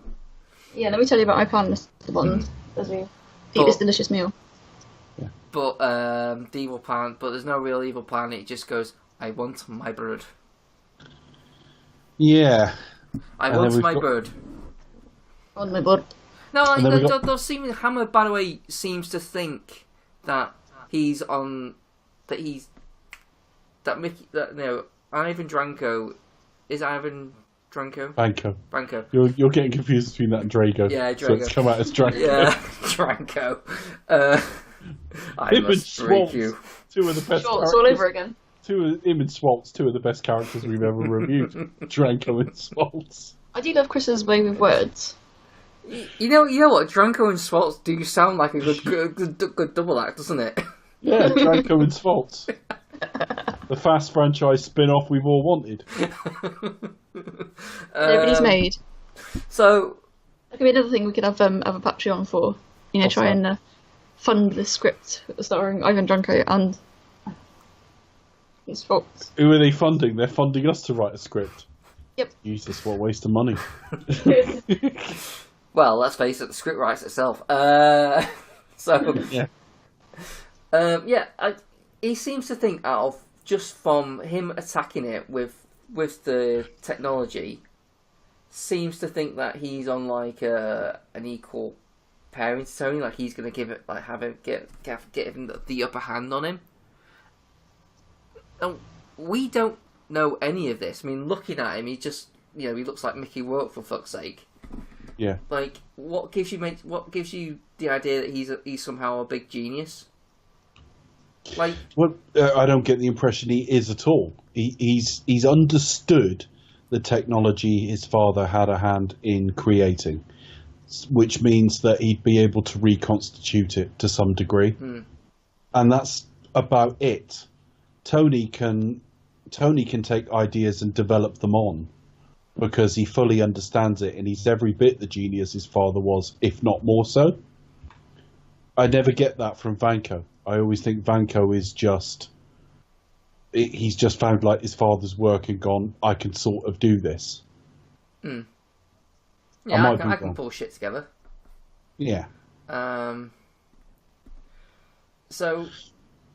I think at the same time we see them flying back from Monaco and they're watching the senator on like Fox News or something. I'm sure I saw Bill O'Reilly at some point. Yeah, when they're kind of saying, like, who is Pepper Potts? Why is she the head of this company? That's later on. That's later on where like he's giving her strawberries. Is it Bill O'Reilly bit? Yeah. Yeah, that's a bit later on. Yeah. Okay. But I at some point he is complaining. The senator is complaining that basically we've been lied to. He was saying there's no way this technology can be reconstituted, and there it is, within days. And it's like, well, he's kind of right. He is. So, yeah. Where do we go from there? So Tony's on Tony. a plane. Tony has to look into Vanko, doesn't he? Yeah. Don't know. I think Vanko's dead now. Oh, because he's been broken out of prison. Yeah. So yes, but he still wants to know. He still wants to know what happened, though. Who this guy was. Yeah. And I think it takes Nick Fury to tell him later, doesn't it? Actually, he finds out who this Vanko guy was, and that he was something to do with Stark. But I think that's about it at this stage. We don't quite know why this is a problem. I'm having to look up a plot synopsis because I'm a bit lost on this section, actually. Yes, no, it is. He gets Jarvis to look into it, and I remember him sat in that old car in his workshop and looking at a screen. So I knew Jarvis was pulling up information on him, but I couldn't remember how much because Nick Fury tells him why they fell out later. But he actually tells him that Vanko was Stark's partner and one of the co-founders, and that Stark found out Vanko was conspiring to sell weapons, had him arrested for treason and deported for Russia. So basically the Stark family got them kicked out of the country, deported back, and basically imprisoned. So that's why he wants revenge. Which is a bit thin, to be fair, simply because, well, like anyone would surely understand, well, yeah, but he was committing treason. Yeah. I mean, you might be able to understand like why they wouldn't particularly like him, like growing up from that environment, like growing up in a resentful, hate-filled environment. But it doesn't make you go like, oh, well, I understand his position, because you're like, well, no, you're in the wrong to begin with. Yeah. I'm sympathetic to the idea that he grew up on the wrong part of life, wrong side of life. I mean, Tony's grown up in like lovely homes in Malibu and stuff like that. So he's clearly not grown up in the same wealth. And that's not necessarily like his fault, the fact that he's had a harder life than Tony. But still, yeah, and he might think, well, if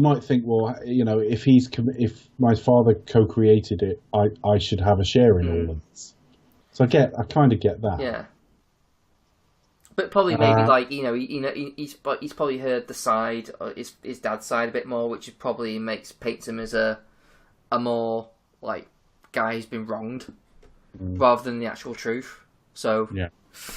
I know Rhodey comes to visit him at this point because as he gets out of that car, he almost collapses, and Rhodey holds him up, and basically we're told that the military are really threatening to take the suits. Yeah, so you got like the military aspect of it, and you got like Justin Hammer aspect of it. Yeah, like Justin Hammer's like hiring Mickey Rourke to make him stuff. Meanwhile, kind of getting involved with the military, which like he gets an actual Stark suit. Yeah, you think, well, that would do. So the whole thing is just a bit confused. Like, hang on, what are we doing? Yeah, because when they show all the suits like later, and Rhodes is stood at the front of that and saluting, you're thinking, well, if they were all in on it, why didn't they just take Tony's suits in that first place? It doesn't really. Yeah, it's a bit messy. Yeah, I mean, what they should have done really was have like Justin Hammer more as like a mastermind kind of guy who did release Dranko from prison to cause shit up, but while at the same time not having any actual like one-to-one involvement with him. You know, like he masterminded it, but didn't actually sort of go like, "Hey, why don't you work for me?" You know, he just kind of like almost like orchestrated it almost.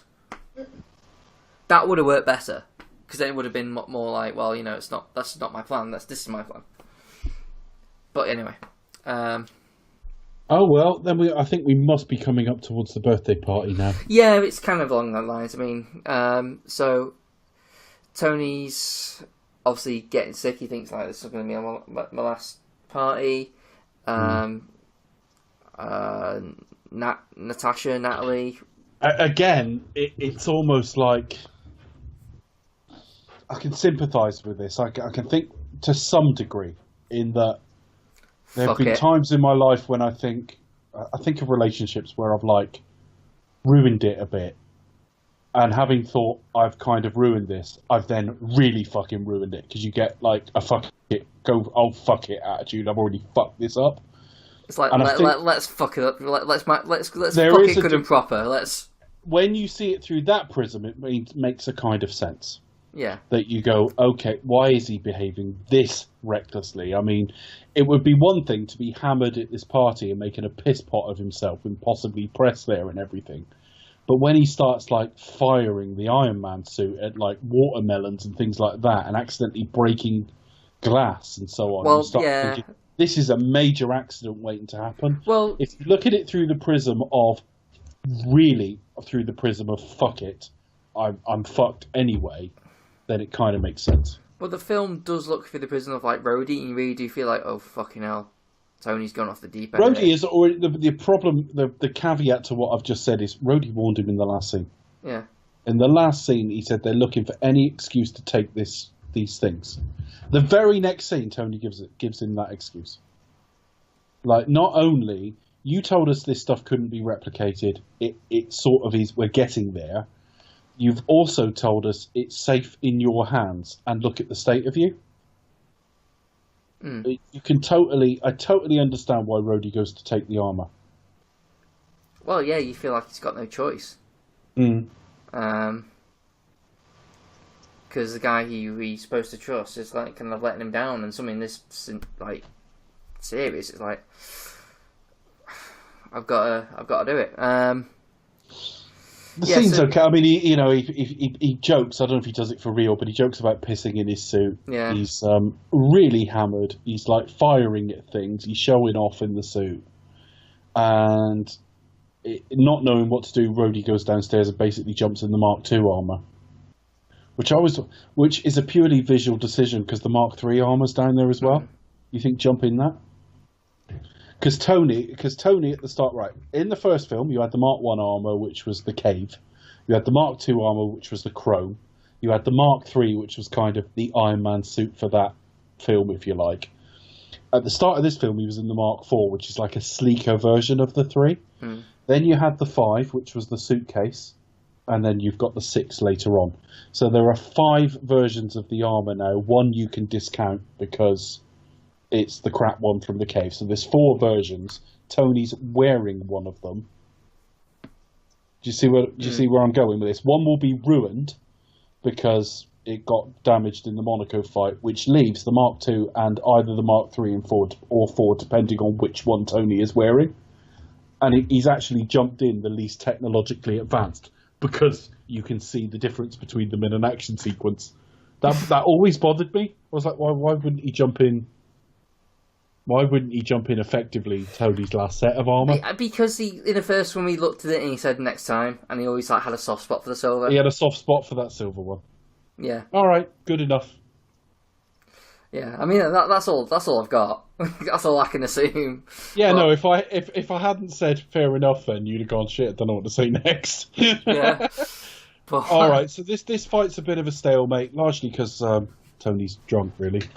I did think about the Abomination versus the Hulk again during this, just because I think one of the reasons I always wondered why he wanted to be the Abomination effectively, and I think it's because he saw in the Hulk a perfect fighting machine, and he always said if I had the body I had 10 years ago with what I knew now. And when he saw the Hulk, he was like, Christ, if I could do that. And actually, I think, well, if you put Rhodey in the armor versus Tony, identical armor, and they both knew how it worked, how would that actually go? Because Rhodey's a trained soldier. Would Rhodey actually be more competent in it? I don't know. But they fight each other to a bit of a standstill here, to another one bites the dust by Queen. You think, but then Rhodey's probably maybe not necessarily like that well versed to combat training, like as in hand to hand combat. He's probably more Air Force, but also regardless, I imagine fighting in a suit would be a whole lot different. And an Iron Man suit would be a hell of a lot different to fighting, because Tony himself, even though he does train now, but he isn't, should we say, a trained fighter himself, is he? So the suit would largely do the work. So it's mostly down to that, really. I'd have thought, So, yeah, effectively he gets away with the outfit, flies it out into the desert, and basically they've got a version of the Iron Man armor to work on. They get Hammer in to sort of weaponize it, don't they? Yeah, pretty much. He basically adds a bunch of machine guns. Yeah, more or less. And then we cut to the scene that I liked more this time than I did the first time. And I think it's because I was ready for it. We cut to the sort of donut shop where Nick's there, and we're introduced to as Natasha Romanoff, Black Widow. We find out she's a S.H.I.E.L.D. agent. And I will say this scene truly sells the idea of being hungover to me, though. Yeah, Downey really does, like, the way he stutters over certain sentences.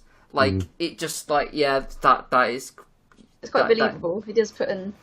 There have been many a times where I've been, like, in McDonald's having a Mackey's breakfast after... Yeah. As opposed to doing, like, an all-nighter or something. This is like something like. Stupid, yeah. And she was assigned once they realised he was getting sick. Mm. So they are aware that... there's a bit of talk there about how he's tried various things and it needs a new element. He's tried every element and he basically needs to invent a new one. Fury talks to him a little bit more about Vanko and Howard Stark.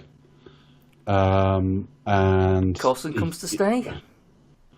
Yeah, and they provide him with some of his father's own old stuff. And Coulson's with him while he sort of seeks to look into what's going on. And there's a message from his father, but I can't remember what's in that message, other than it makes Tony sort of go and find the original 1970s Stark Expo plans. Well, it's always been a thing that, like, Tony's always thought that his dad hated him. Yeah. So he's always had, like, a begrudging, but it was basically... It was archetype of, like, a father who never displayed his love, but honestly did. So it's like, I think what it was like a B-movie role of him giving, like, a message to his son that basically said, you're the best thing I ever created. Yeah, that was, like, Tony Stark is the greatest creation. But I think that's really heartwarming. Especially because obviously... Oh, who was it that plays him in Agent Carter? British actor. Dominic Cooper. Yeah, Dominic, what's his face? Yeah, no, also, we kind of see the other side of his character as well. The guy here is best known from Mad Men. Yeah, Tony Slattery. Not Tony Slattery, John Slattery. I was like, don't say Tony. I was a bit stunned when they suddenly had a game of Party Quirks. I'm not gonna lie. When they cast this, when it's like announced, I didn't know who he was, but I just saw the surname Slattery and thought, I wonder if that's any relation to Tony. Also being a fan of British sketch shows late at night. John Slattery from Mad Men. He's done a few other things besides, but yeah, that's kind of over here. That's what he'd be most known for. It's quite interesting. So yeah, Tony's in workshop mode now, basically trying to create a new element. And they kind of pull this out their arse, don't they, really? I like that graphic that he uses. Looks good. To discover that element. Yeah, it's got very... What, when he pulls the He does a scan of the plans and then starts manipulating it. Yeah. Yeah. Never really understood what he was doing there, but it's effectively a drawing of an element. Pretty much, yeah. It was. I always took it. It was like, you know, his dad had the blueprint, but he was confined by the technology of his time. Yes, that's what the film's trying to tell us. So yeah. It obviously does get that across because we've understood it, but it does seem a bit pulled out their arse, really. But there you go. Yeah. And then Coulson tells him he's got to go and promote the next film. This is franchise filmmaking before Marvel really understood it. To be honest, they knew what to do. Yeah, it's absolutely. Like Coulson says, I've got to go to the what's going to be the end credit scene. Yeah. So I try to think of something quite. Obviously, we've had Bond, and obviously like Star Trek. I just had like a really stupid idea pop up in my brain, so I'm kind of thinking, actually, no, that can't be right. But you know, what other examples have we seen of like the film franchises that have been this far? Obviously Disney, maybe, obviously Bond, Star Trek, what else? Star Wars. That, you know, but every couple of years, in which case, you know, every like year, for example. I think this is the closest to Bond, and I don't mean that in terms of themes or the fact that the number of films there is. In terms of like legacy.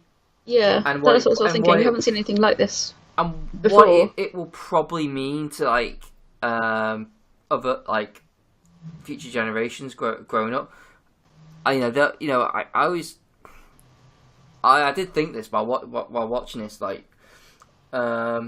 Marvel is basically going to be like a new Bond in the sense that kids will grow up like watching like the new like Marvel films. Oh, which one's this one? Oh, this one's got Thor in. Oh, which one's this one? Oh, this is one with Captain America. Which is the first one you saw? Well, it was exactly. Which kind of did thing. You grow up with? And it works because it's a shared universe, but it also works because it's different. Because every film has its own thing going on. They're not all the same character. It's not all this. No, they can be part of that universe and stand alone.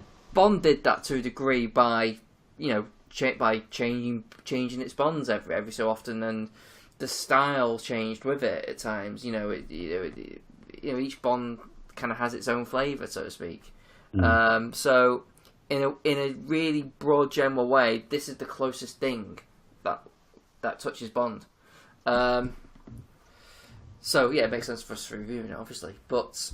Yeah, I just try to think of what, in terms of like, you know, a studio. This is obviously very new, and the studio perhaps, you know, hadn't done this before. But I was trying to think in terms of films put, you know, on general release that have been part of like a very long-ranging series. Obviously, Bond is like, it's obviously been dethroned in terms of like the most financially successful series. But in terms of long running, it's going to go on for and ever. Amen. Hopefully, 50 plus years in the can. It's certainly the most long-winded. But yeah, I just think, you know, we're only a few films in, Marvel's still kind of not learning the ropes, obviously, but still trying to work out what they're doing, as well as, just to repeat what you said earlier, Dave, building that world, and obviously trying to tie everything in at the point, you know, sowing the seed and laying the germ of, you know, I'm trying not to say it, of the Avengers movie, which is coming. So I think, yeah, that kind of has a lot to do with it as well, where it does seem very kind of like very misplaced. It's trying to have all its balls up in the air, if that makes sense. I know, but I mean, he didn't take a phone call at the end of From Russia with Love and say, Goldfinger, you Hello, say. Goldfinger calling. Though Goldfinger, I always you thought say. he should have done. I'll look into it. Yeah. Sounds like a French nail polish. At the end of Goldfinger, massively speeded up shit action, you say. I'll look into it. I'm there. Yeah, and shows up like sort of like, yeah, we've got this guy likes to paint things gold. Yeah. At the end of I'll On Her look into Majesty's it Secret Service, massively camp, you say. I'll look into it. Yeah, okay. I think the only film that did that within Bond was obviously Casino Royale and Quantum, but it doesn't really happen like that. But yeah, I think that's a bit cheesy, but only because obviously they're trying to. You can't. The viewers can't see what's going on. You say. I'll look into it. Hastily edited chopping scenes, you say? Hold on a minute. Let me slow this down. Completely vaguely disappointing sequel. I'll look into it. At the end of Quantum, physically fucked, you say? Okay, I'll look into it. I'll get my editing on time. Yeah, okay. To make the past 2 hours completely irrelevant, you say? Daniel Craig, I'll do it. At the end of Die Another Day, fuck off, you say? I'll look into it. I won't be looking into it. Yeah. Somebody else will look into that. Somebody else will look into that one. All right, where do we go from here then? So he creates this element in an afternoon, fair enough. Or I hated that, always have. Never liked it, but that's okay. He's survived now. He's fine. This thing's way more powerful as well. At the same time, they've. I think he's given a call. You know, the Russian Rick man has given him a call to say like, I'm still alive, even though he's. I'll have 2 mighty meaties and some hot wings. Yes. All right. Yeah, even though he's got his bird and still. I'm not even sure if it actually was his, but I don't know. I don't know. I'm looking forward to the fun fact though. Another film, you say? Are you Thor? Okay, so they've created the new drones and everything else, which Hammer unveils at the expo, and I'm thinking, this is Tony's expo. How did he book a slot? I guess other people have other things going on. Well, he walks on and does like an alley shuffle as well. I don't know if you spotted. He does a little alley shuffle as he walks on, and then he says, "That's better than girls dancing," or something like that. And I was thinking, you've just come to his event and you're throwing shade.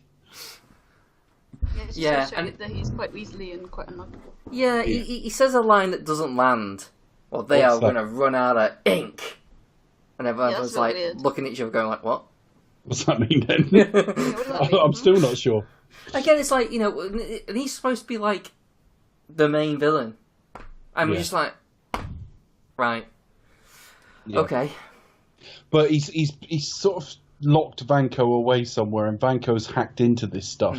So he introduces the new drones, and they're basically automated, and they're some for the Army, some for the Air Force, some for the Marines, I think, something like that, or some for the Navy, some for the Marines, something like that. And Rhodey lands in front of it as basically what we now know as War Machine.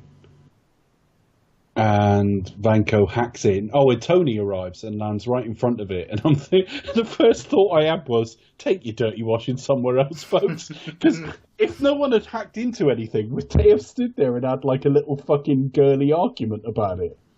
Excuse me, this is my expo. Excuse me. I know. Yeah, I mean, thinking about it, Tony's done exactly what Vanko wanted. Yeah. Because, what if Tony hadn't showed up? Yeah. He would have gone. He was going to kill. Yeah. And what's Tony turned up to do? He doesn't know anyone can hack into this or has hacked into this. What's he going to do? Start smashing this stuff up? I don't understand what Tony's even doing there. The ends justify the means in that he's immediately needed, but we couldn't have known that. He couldn't have known that. Excuse me, he couldn't have known that. Yeah, I guess you're kind of right. I guess it just sort of like something doesn't smell right kind of thing. Okay. But anyway, Vanko has hacked in, and they go looking for Vanko, don't they? Black Widow and Happy go looking for him. They arrive at a building. This whole action sequence is for nothing. It's quite funny in that they get through the door, and Happy gets into a massive slugfest with one guy, and at the end of that, he looks up and says, "I've got him," and she's already beat up like another 11. Yeah. She's gone down the corridor, taking out, But when they get into the room, Vanko's no longer there, so it was all a waste of time. Well, no, because she manages to... does she break... Yeah. Oh, is it her that breaks the... Well, it will have done, yeah. It would have been because she'll have access to his computer then. Okay, So she would have been there to crack the So it's not all for nothing. All right. But the drones have kicked off, and basically it's Stark and Rhodes basically against all of them, and it looks good for a while. It kind of looks good for a while. This is the retcon as well that kid's meant to be Spider-Man as well. Is it? Where that kid in an Iron Man mask who puts his hand up to a drone, and Tony lands behind, blows the drone away, and says no shoot. Well, around the time Homecoming was cast, that's now meant to be Peter Parker, but they couldn't have known that at the time. No, obviously. They didn't. So it is because the creative minds say it is. They kind of retconned it in, haven't they? Yeah, it's a retcon. Yeah, I don't really like that kind of let's go over and let's just say it is now. Yeah. Like, if they say it is, they're the creative minds. Like, so it is. I know, but it's just kind of. Tom Holland said, "Oh yeah, I can confirm that is meant to be Peter Parker." How can you say that years on? I mean, but what gets me is like, how does this impact the series at all? Yeah, does it really matter? Doesn't. It's an Easter egg years on. Yeah. It's just, God, that kind of, that annoys me. So they destroy all the Jones, and I had a problem with that because they landed kind of this arboretum area, and he does it with this one weapon, doesn't he? This one sort of laser that comes out of his arm, I think it is. Which is pretty cool. And Rhodey quite rightly says, you should leave that next time. Yeah, well, you could have done. Like, well, I can only do it once. Yeah, but that's all you fucking need. Yeah. Do it on stage, you fucking idiot. All you had to do was say to me, "Get out the way." That would have been it. One line. Shh. Done. Yeah. So Hammer's arrested. Before that, War Machine lands in kind of an upgraded version of his armor.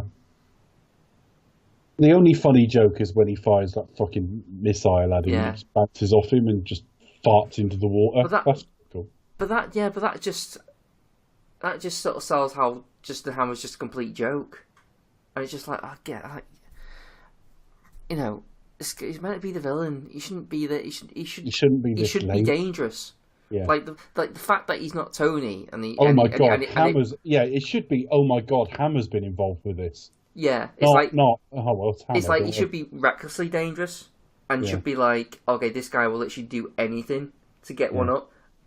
Whereas actually, what he's built is a decent outfit, particularly by the time Tony gets at it and improves it later. But that is broadly War Machine as we know him, and most of it works. But the big stinger that he's supposed to use doesn't work. Yeah. And they end up doing a trick from earlier where they fire the repulsors at each other.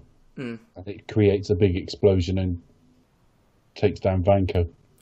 Here's the thing, though. Here's the thing that it's a big trope. But you know the thing where like it's that Predator thing. It's like, I'm going to give you a countdown. I'm dying, but really I've got last laugh. It's like, well, Tony can just fly out of there in just like a second. Yeah, and you've left like a timer. Yeah. I'm gonna give you plenty of time here. It's not like Arnold, who's got however a maybe minute 30 seconds to peg it from a nuke or something. It's like, well, good luck trying to get away from that. It's like, well, that's quite easy. It's only by chance that Pepper's still around. Conveniently next to one that makes it more of a threat, which he wouldn't have known that. And that's actually pretty well done. He flies in, shields to get her out of there. That's pretty well done. Yeah. But that's it. And they go and fly over and land on that roof, which is the building he grew up in, Favreau, because he said that's basically the view I grew up with on the commentary. Oh, really? Yeah. So you grew up observing the Stark Expo. Well, whatever's there. Yeah, he did. Pretty obvious he was going to direct an Iron Man film. Yeah, I suppose it was always meant to be, wasn't it? Yeah. That was it. It literally was fate. And then we go. So that's that. That's it in terms of all the fucking threat and all that. Vanko's dead. Hammer's in custody.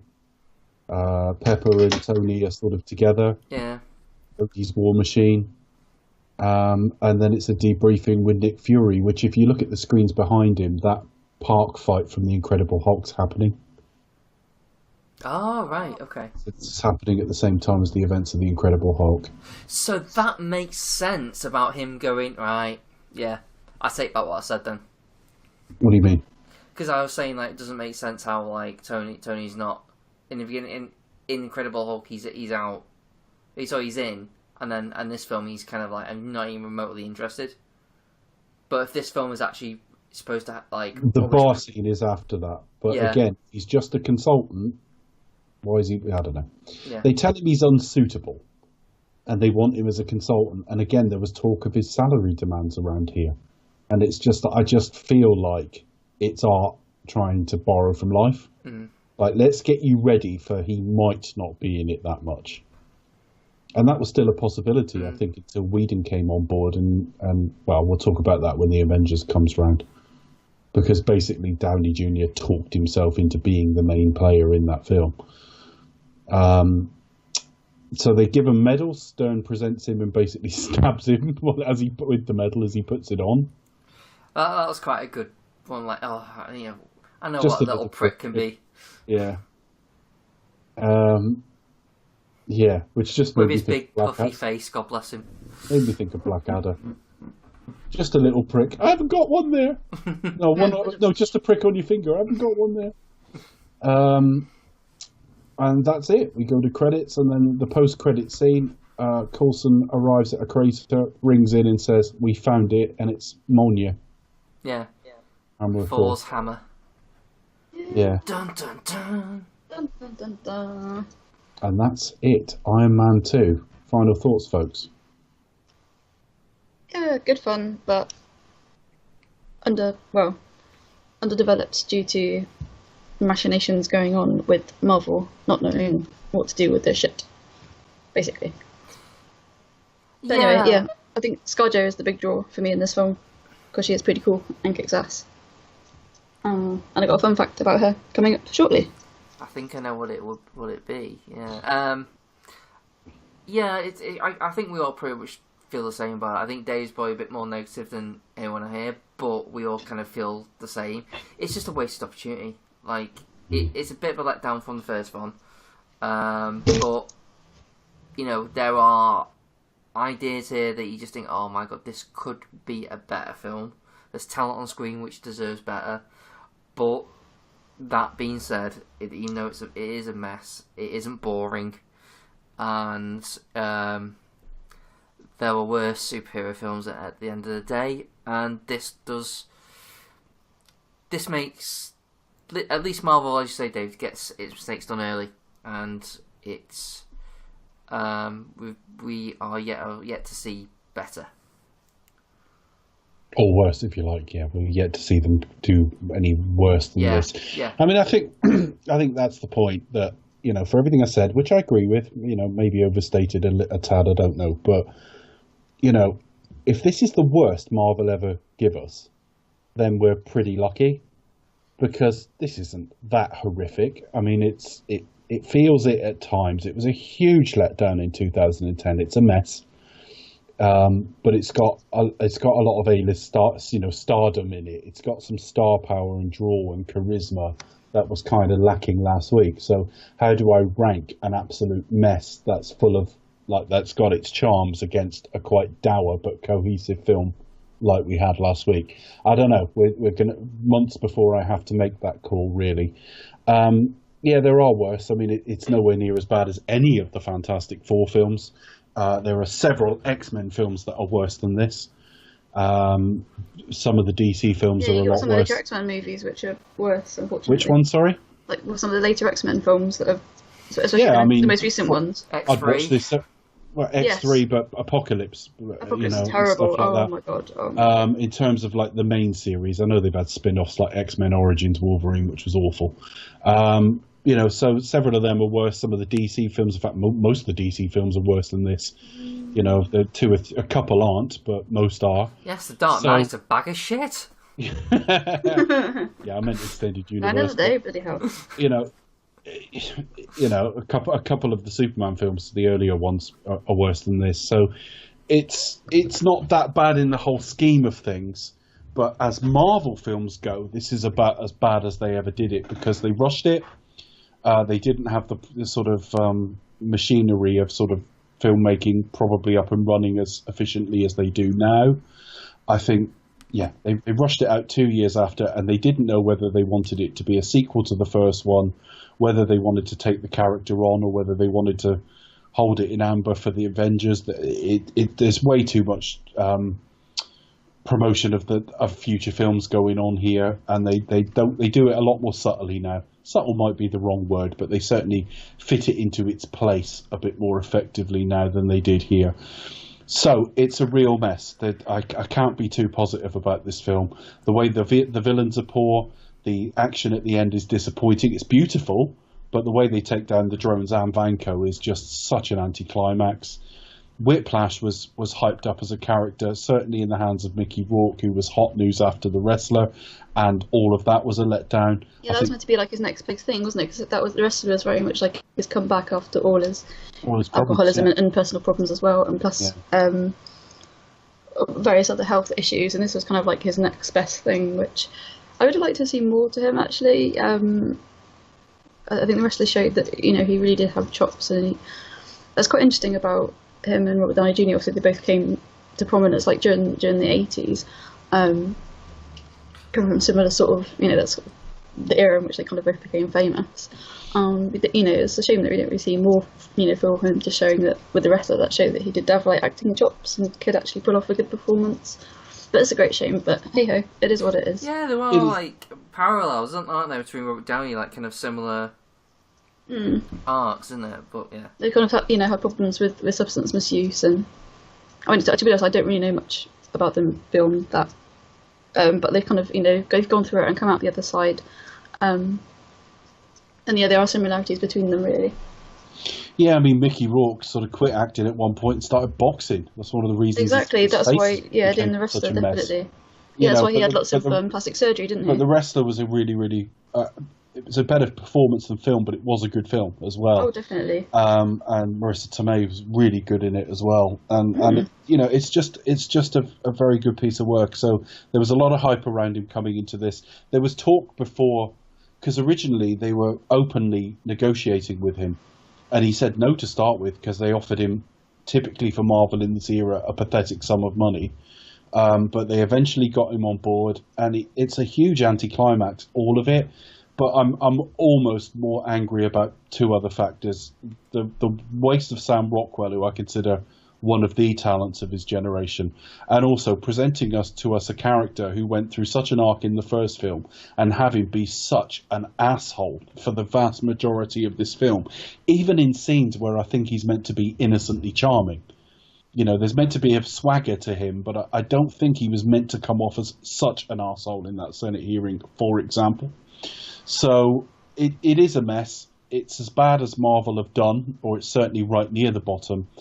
But if you take all that aside for a moment and just say in the whole scheme of things with superhero films, there's a lot worse than this. And there's still plenty to enjoy in it. So it's another one that is certainly, don't avoid it. It's perfectly fine. It'll be middling somewhere. I just looked up on boxofficemojo.com, obviously for American. I think in terms of like from Marvel Comics stable, it is, where is it, number 17? But then that includes things like the Human series, Howard the Duck, Punisher, like that, all of their properties. This film did about Hero 6, obviously. It did about 40 million more than the first film. It did about 623. Yeah, so Iron Man is at number 14. Yeah. Iron Man 2 is number 17. Iron Man 3 is number 5 on their list. Yeah, well, Iron Man 3 did phenomenally well. But yeah, that was amazing. Down the week. I have problems with a certain character in that, which I shall reveal next time. Okay.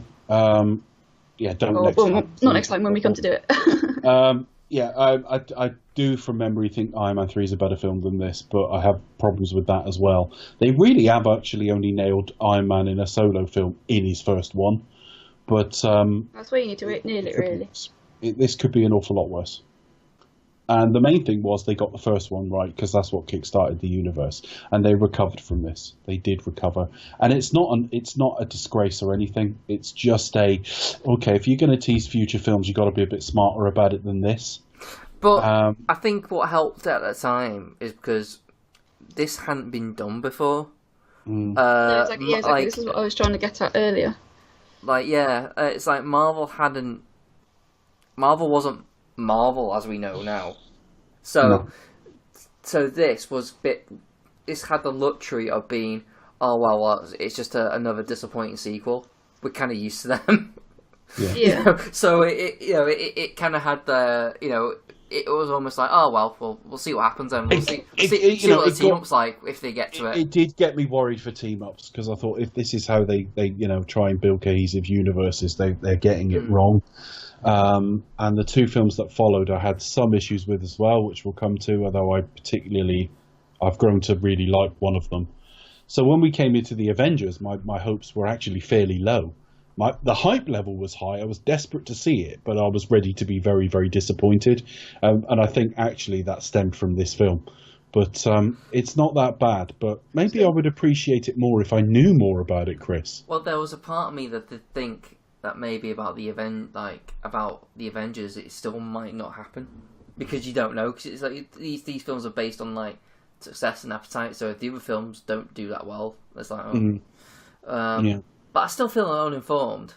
I don't know. I think my disdain for this film is just complete lack of knowledge. Yeah. Maybe if you knew more. Or maybe if you knew some... Maybe if you were told some facts in a fun way.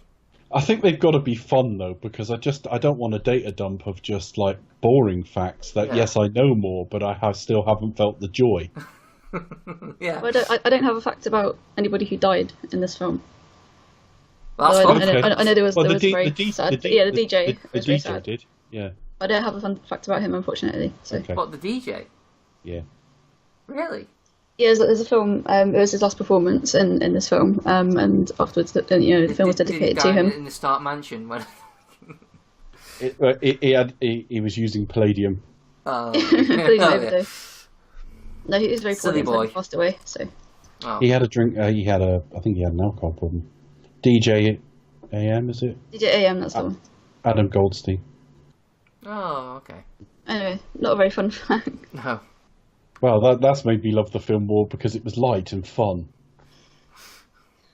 So yes, fun facts. Number one, Mickey Rourke actually designed much of his characters, like features, like himself, so like the bird, the gold teeth, tattoos. Like he did a lot of research into his character. Did he basically just show up as himself, though? He did. I was like, I got these tattoos with my bird. I've designed his face. He looks like Mickey Rourke. He looks like me, funnily enough. Yeah. Where's the theme tune? Sing the theme tune. Yeah, he put a lot of research into it, and apparently, I was reading some interview and said they even like bought and paid for the gold teeth himself out of his own pocket. Crazy dude. So the links you go to for a role. Fun fact number two. First fact about ScarJo. I'm talking to call him ScarJo now. Very long name. Apparently trained 6 weeks prior to the filming, and also throughout the whole 6 months of shooting this film in preparation for the role. Fun fact number three. Obviously, as we mentioned Elon Musk earlier in the show, Hammer's factory is actually Elon Musk's SpaceX facility in California. And fun fact number four, this is Scarlett Johansson's third appearance in, on the page, comic book films, previous ones being 2001's Ghost World and The Spirit in 2008, also where she worked underneath Samuel L. Jackson. I remember seeing that in the cinema, not knowing what it was, or Marvel films, for example, and thinking this is a load of junk. But hey ho. What do I know? And obviously, fun fact number five, Ken Branagh directed the post-credit sequence in which sets up Thor with Mjolnir at the feet of the hammer. And I've got a lot of praise to say about that film later on. I think. And Ken Branagh, who I love. But I think that's generally what happens, isn't it? Like the director of the actual film. Well, they were filming Thor, so yeah, he just did that little bit, yeah. Because I think didn't Josh Whedon do the post-credit sequence for Thor? Captain. Okay. Yeah. No, Captain America. That's kind of like passing the torch over to the next director, saying, okay, this part. Oh no, because the one at the end of Captain America was effectively a trailer, wasn't it? Yeah, the one at the end of Thor, yes, he did. But I do have another fun fact. I don't know if you guys are aware, but Scarlett Johansson wasn't the first choice. I do know this. I do know who was as well. Emily Blunt. Yeah, that would have been interesting. Emily Blunt, they showed some artwork of a certain take of Black Widow, and it looked like quite a lot like Emily Blunt. In terms of look, she was closer. So when ScarJo turned up into it, momentarily I was disappointed. I'm not now, obviously. And it isn't because I particularly prefer Emily Blunt, it's just I got that in my head that was Black Widow. So, yeah, now she is Black Widow. You know, it's like you wait for Sean Connery, wait for Sean Connery, wait for Sean Connery. Oh, it's Pierce Brosnan. All right. Yeah, you're always going to be trying, like, say for example in 10, 20 years they remake these films. It will be like, you know, which version did you grow up with, then who will be the new Black Widow, or for example Iron Man. Because you know they're probably not going to make another Wolverine film with Hugh Jackman in it now. Yeah. Should they ever go back and revisit that property? They will certainly have a go. They will certainly have a go at some point. And even, you know, sort of thinking of leaving the Iron Man role is RDJ. So. Yeah, I don't know. I think he's too well established in that role in that universe now. Yeah, I think it'll make more sense just to kind of like retire the character. Move on to other characters. But in regards to forgotten her name now, Emily Blunt, it would have been a complete different take. I can't see the same kind of the way the character's played as Scarlett Johansson does. I can imagine it'd be a completely different character. I can't picture Emily Blunt in The Winter Soldier. Yeah. But she'd have done it and it would have been fine. She's more known for like drama, rom-com kind of roles. I'm looking forward to seeing her as Mary Poppins. I imagine it would be more similar to how she was in that Tom Cruise movie. Edge of Tomorrow. Yes. Yeah, she was really good in that. It'll be probably more similar to like that, I would have thought. But hey, yeah, I don't know. We can only speculate. But yeah, there you are. I had a fun fact, everyone. Hey. Yeah. That was fun. It was fun, and it was a fact. So you achieved what you wanted to do. I feel like I've got to do one now then. So the first choice for Iron Man in this film was Robert Downey Jr. on the basis he played him in the last one, and it would have been fucking stupid to change it. That's fun, folks.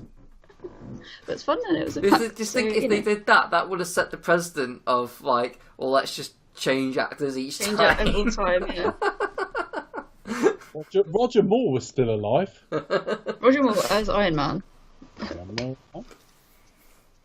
Oh, Roger Moore could have popped up as Tony Stark's Tyler Winger film. Or he could have popped up. They could have done a title sequence, and he could have popped up like he looked in The Spy Who Loved Me. Because he did that in future Bond films. He should just pop up in everything. Hello, I'm Roger Moore. Hello, Or Rhodey and Iron Man having a fight, and he just walks onto the side of the screen and just says, "Bottoms up." A water pistol. or when speak now or forever hold your peace. When Natalia shows up, and that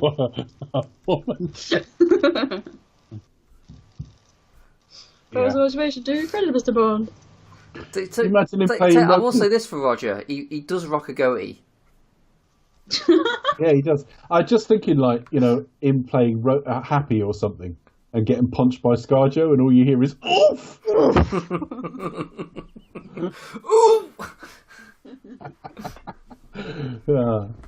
Okay, well, I'll start with, you can find me at ThePastyKid1976 on Twitter. You can find me at Cinematronics on Twitter. You can also find this podcast and all the old episodes on the website at cinematronics.co.uk, as well as iTunes and Stitcher. And you can follow us on Twitter at ExpectUsToTalk. You can drop us an email, expectustalk@gmail.com. And we're also on Facebook and YouTube and Podbean and other unlikely places. Still not on Instagram or Tinder. any of those sexy sites. That We don't take any pictures, that's why. Because we're too glamorous, you see. They were shut down. Yeah. Faces for radio, I'm afraid. Well, I can't even manage to get that far, but never mind. So yes, we are on iTunes. Please, if you want to go back to the very beginning of Do You Expect Us to Talk, check us out. Probably best on Chris's page. As episodes are fast appearing off iTunes, but you can still also find us on YouTube. And please give us a listen, give us a glowing 5-star review. Helps us to rank up higher and attract more lovely listeners. Thank you. Okay, so Lovely listeners, they're not horrible listeners. Marvel about to take a very sort of big chance and sort of move more into the sort of realm of magic and so on, which means Becca. I can't wait. Do You Expect Us to Talk will return with Thor.